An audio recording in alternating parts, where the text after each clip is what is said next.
Hello, everyone. Welcome to my session. My name is Kate Solisti. Some of you may have read my book, Conversations with Cat, that was published in Portuguese in Brazil. I hope so. And then my other books have been published in other languages, but mostly in English, and again, other languages too. But it is lovely to be with you, and I want to thank Ricardo for inviting me to be part of your wonderful symposium. And I am excited to see all of you, the Brazilians who are interested in and excited about communicating with our beloved animals. So the title of my talk today, and I have some notes, so forgive me while I check my notes to be sure I cover everything. But so the title for my talk with you today is called Serving Animals Means Continuing to Grow. So when we reawaken or awaken our abilities to perceive the thoughts and feelings of animals, we take on a responsibility to be our best selves. And that's to be our best selves for ourselves and for them and for their guardians. And so for me, that means that you are committed to being a lifelong learner and that you work on your own healing path. So how we take care of ourselves and monitor our emotions, beliefs, and patterns, that's really important so that they are not getting in the way of or influencing what we're receiving from the animals. And I consider it more translating their thoughts and feelings rather than interpreting, because interpreting means I'm putting my spin, my thoughts, my feelings, perhaps, on to what I'm receiving from them. So for me, translation means I'm doing my very best to say to the guardian exactly what I'm receiving, whether I'm describing a picture that I receive, whether I'm translating thoughts, the telepathic communications from animals, whether I'm getting a bunch of feelings about their physical body or their emotional body. I want to be as precise as I can to give the guardian everything that the animal is sending to me. And that's not about what I think or feel about it. It's what they are sending. That's so important. So how do you check in with yourself? Well, the first step is to examine your expectations, your beliefs, and any agendas. So that can mean that you may have a desire for a particular outcome in the session. You may have beliefs about a particular animal species or breed. An example of that would be an Arabian horse. So many people think that Arabians are headstrong and stubborn and they just are going to do everything their own way. But if you go into a session with an Arabian horse with that belief, you may not get a sense of who they truly are. That we must meet those beings completely fresh without any expectations or beliefs about who they may be. Because if we have a belief or an attachment to something we've learned because we've spent a lot of time with Irish setters or Arabians or Persian cats, we may decide, oh, I know Persian cats, I know Irish setters. And what happens is you're not even giving that animal a chance to show you and their person their very unique and special self. So that's very important, is to just remove, step aside, check in first with all of those agendas, expectations, and feelings, and put them aside and meet that animal with the question, who are you? What do you wish to share today? So that's step number one. And then think about, do you do that consciously before each session? This is especially important when you're beginning, is to really put those aside before you even begin the session. So that begins by checking in. Where am I today? Am I clear? Am I, stressed? We're going to come to that in a moment too, because that's really important as well. And when you're in a session with an animal and you're translating the thoughts, the feelings, the pictures, do you check in with the guardian and ask them, how does that information feel to them? Does it feel right? Or is it somehow not resonating with them is a word that we use a lot. Not resonating, not feeling right, not making sense. This is so important because if you just keep going on a path that the guardian is confused by, or it doesn't feel like they're animal to them, your information is not going to be helpful. And most importantly, or more importantly, equally importantly, is you don't want them to just write off animal communication because your information didn't make sense to them, didn't feel good, wasn't helpful. So do you check in with them regularly through the session and ask, does this feel right to you? Does this make sense? I do that all the time, and I've been doing this work for over 30 years, and always check in. I still check in. I want to be sure that whatever I'm receiving feels right to the guardian. And if it isn't right, I want to ask why. So perhaps an animal has shared something about their relationship with another animal in the house, and the person says, well, that doesn't make any sense to me. I never see her irritated with Bobby. And then what I do is I go back to, let's say, Sophie, and I say, Sophie, you just said that you really get irritated with Bobby a lot. What it that your person doesn't see that happening. Can you explain that to me or to us? And very often there's a very logical explanation because remember, we're doing this in a very specific place and time. It's just this moment in time that we're communicating with this beautiful being. And maybe, in this case, with Sophie and Bobby, maybe they just had a argument over something. Maybe they were just having a little bit of a what we call a tiff, a little disagreement, and she's mad at him. It may not be for all time or all the time, but if you can explain that to the person, because Sophie's explained it to you, it's going to make all the difference in the world. Because if you don't, the person's going to think, wait a minute, my dogs get along great. This doesn't make any sense. And then she's going to stop hearing what you have to say. So that's a way to double check in, and not be afraid that if the guardian isn't comfortable or doesn't feel right about what you're saying, or it feels completely off to them, go back to the animal and ask them to explain, and ask them to give you more information so that it will make sense to their person. And remember, you're not always going to be 100% accurate. Nothing is. Nobody is. You all know how many times veterinarians have been mistaken.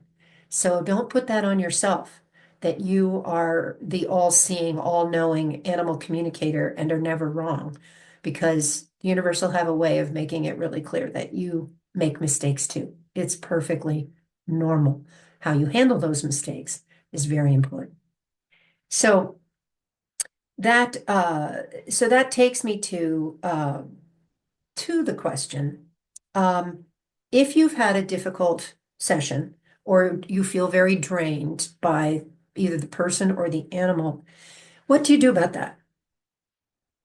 Do you feel bad and wrong? Oh, I must have messed up, or I must have been wrong, or me, I blew it. I blew it. It was all my fault. Don't do that. That's not helpful. And what it will do is it'll destroy your confidence. And many people who do that to themselves end up feeling like they should never be an animal communicator. They should just quit trying because they're making it up. It's just their imagination. It's what they want to hear.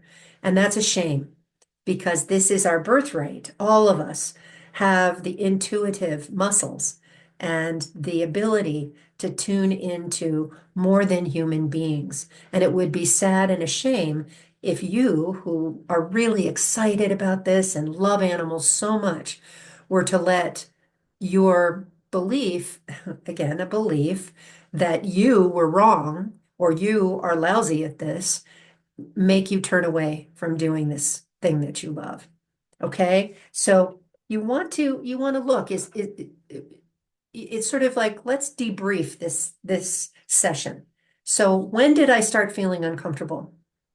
Was it the guardian? Was it something, the way the guardian asked questions? Did they interrupt you? Did they test you a lot? This is something that happens to a lot of animal communicators, and it's really tough. If a person says, well, before we begin, I want to know what's her favorite toy? What's her favorite food? Where does she like to go the best? Who's her favorite person? Right? That is really uncomfortable. And it it puts you in a tough situation. And I'll tell you a story because this may help. Is that I was doing a session with this dog. I was in person with the guardian. I was with the dog, and we were finishing up the session. And it went really well. We talked about lots of different things. And then at the end of the session, it was a man who was my client, and he said, "Oh, can you ask Buffy what her favorite game is?" So I stopped and I looked at Buffy and I said, "So, Buffy, what's your favorite game? Dad wants to know." And immediately she sent me pictures. So she sent me pictures of her chasing an airplane. She's running on the ground and the airplane's going and she's barking. So I said, she loves to chase airplanes. And he looks at me and he says, well, yeah. And then she sends me another picture of him throwing sticks and balls and playing hide and go seek, all of these things. And I keep telling him, and he's like, yeah. And finally he says, well, what about when I throw rocks in the stream and she goes and gets them? And Sophie goes, oh, I love that game. That's my favorite game too. The point being that that was her human's favorite game. She loved all of it. For Sophie, everything she did was just all joyful and happy and wonderful. But if I hadn't kept going, and was disappointed or felt insecure or closed down when he said, well, yeah, but that's really not what I'm looking for, is not what he said, but that's what his body language and, that's everything that he was saying to me. Um, I, that would have been sad that I would have just thought I was wrong, but it also taught me a really important lesson. You want to keep asking. You want to say, okay, so what about this? And again, her response was so perfect. And it pointed out to me the guardian's expectations can be very specific and high as well. And that's where that testing can be tricky, right? Because what if he thinks Sophie's favorite toy is the stuffed teddy bear that she always chews the ears off of? But she has a new toy, and it's a red ball that she thinks is the keenest thing in the world, but she hasn't played with it as long.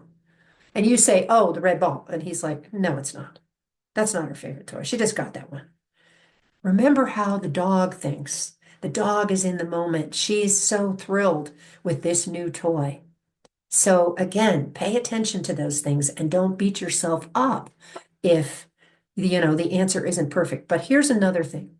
And this is a very valuable thing that some of us who have many years of experience, and some of us still have many years of experience and still gets stuck with this testing thing, is what I do at the beginning of a session is I tune into the animal, and I want to feel and get to know her personality, get to know what he loves, and just not even, again, not things, but what makes him tick. What is his personality?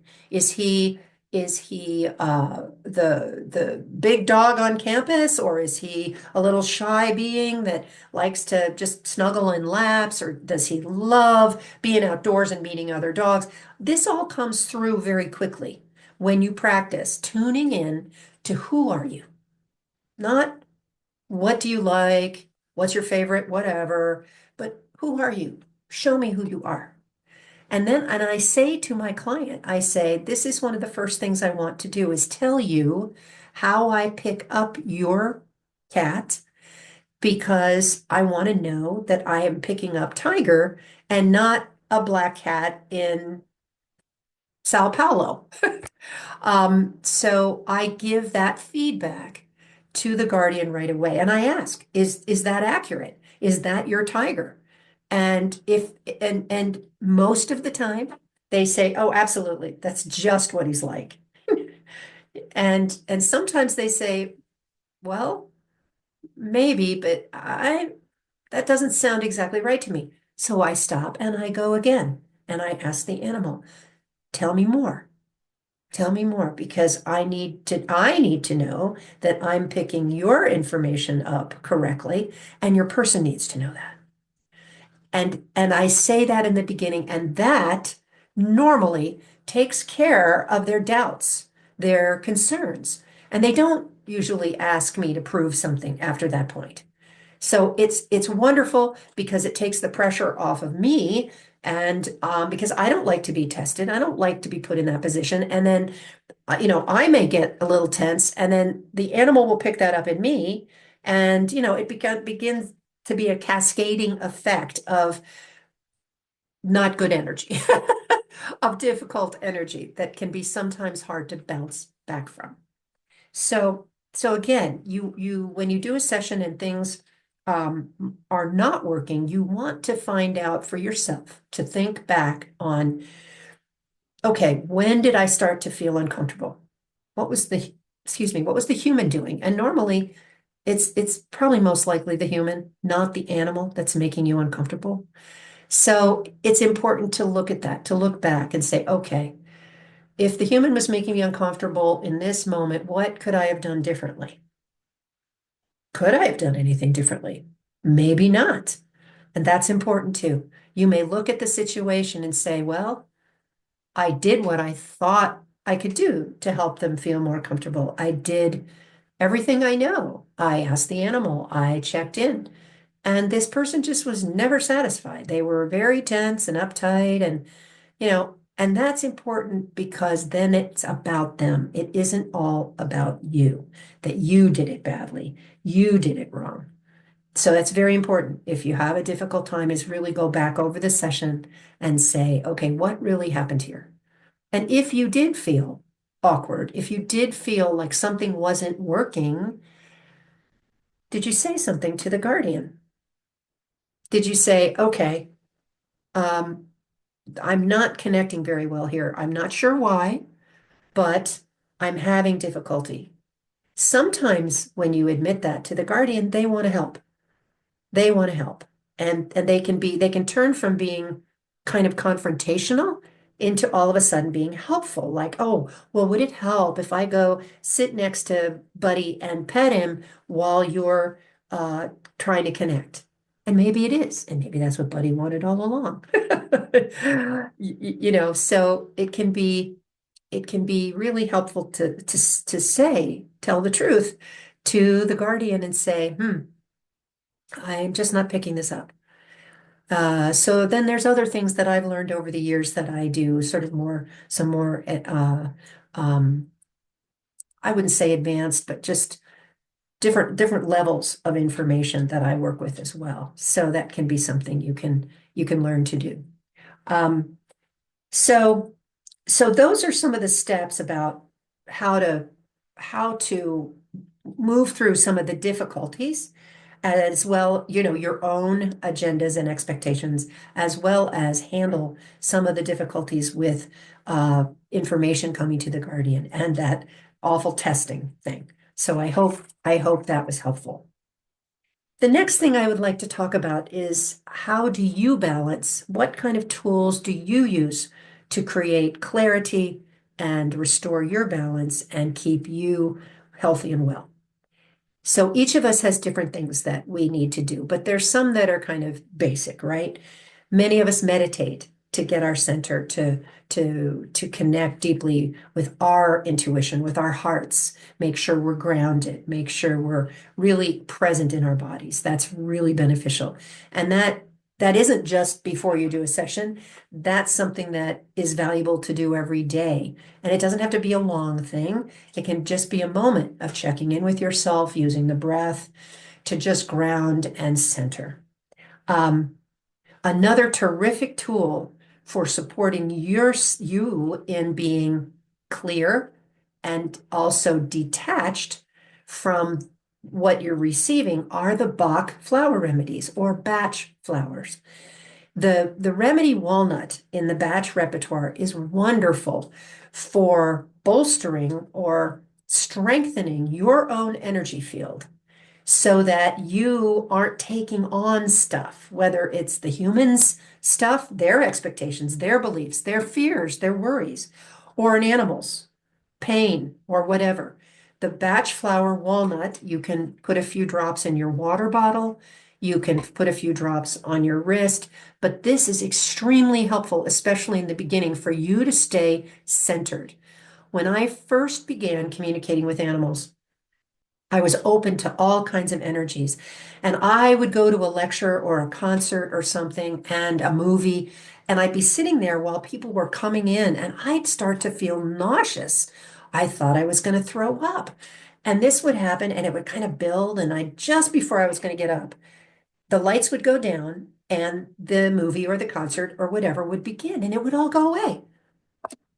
And I didn't understand this at all until one of my teachers said to me, the problem is you're wide open and you're taking on everybody who's coming into the hall, you're taking on their stuff. And she suggested that I use walnut to protect my energy field. It works beautifully. I take it with me when I travel. It's just a brilliant support. That's one. Of course, another is energy clearing. Do you clear your field after a session? That can be done with sage, with smudging. That can be done with music. That can be done with the crystal. There's so many ways, but it's key to find your way of clearing your field and your energy. So again, you're not bombarded with stuff that's not yours. Other so important things are nutrition and sleep. This is critical, right? You've got to be taking care of you. Um, and then for personal growth, this is so important that you continue to learn and grow. We all continue to learn and grow. Happily, I love to learn and grow. So that's just sort of second nature to me. So how do you do that? Well, animal communication support groups, your teacher, fellow students, um, and especially, well, be careful with online groups because you really want to screen those to be sure these people are really coming from integrity, coming from their hearts, really supporting one another, that it isn't about competition or bragging or anything like that. Be very careful. And your teachers should be able to help guide you to that. And just know that we are creating an international professional animal communicator association. You will hear Dr. Kara Gubbins. You, of course, will hear Ricardo and Ezekiel Ong. You will meet some of our members of our steering committee, and this will be a tremendous support for professional animal communicators and those who are committed to becoming professional animal communicators. So there'll be all sorts of support and mentoring and workshops and all kinds of things. So we're building that. That will be this is coming soon. And then, of course, learning, reading books, attending symposia like this one, adding extra skills, learning Reiki, learning the Tellington touch or healing touch for animals, learning how to use the Bach flower remedies. So many ways of doing that. I have taught a class about that with how to use Bach flowers with animals. Very beautiful. I love the tool as for your own health and well-being energetically and physically, but as well as working with it with animals. It's a great gift to be able to give animals because it can do no harm. Either help or they don't. And then again, taking care of your body, mind, and spirit. So self-sacrifice does not serve the animals. They don't want you to give and give and give and get nothing back. They want you to replenish yourself, to heal yourself, to take care of yourself. Because if you're tired and stressed or sick, you're not going to be accurate. You're not going to receive information well, and you're not going to share it accurately. And that, of course, is going to ruin your confidence and, all of that. So doing some of these things we talked about, or I talked about through this talk should help. But this is a very important commitment, being able to take care of you so that you can continue to serve the animals that you love and that we all love for many, many years to come. You're needed, but we need you well and balanced. And remember, take a break, take a vacation to rest and regroup. Is it an hour every day? Is it certain days of the week? Is it a week, a month? take time to regroup and take care of yourself. And don't forget to ask your own guides and helpers, your animal guides, your other guides, all the angels who are here to help you. Remember to ask them to support you on this journey, to help you through some of the rough times, to be kind to yourself. Ask them for their help, and they will be there for you. So, with that, I will leave you. And I want to again thank you for this wonderful opportunity, Ricardo, to speak to your all of your participants in your lovely symposia. How exciting to be part of a Brazilian symposia. And yes, I hope you all will, if you haven't read it, you will find my conversations with Kat in Portuguese. I'm so excited that it is in Portuguese. So my heart and love to all of you, and thank you for pursuing this wonderful path, opening up your hearts and intuition so that you can serve animals in our planet and humanity in becoming whole once again. Thanks. And there we go. Goodbye.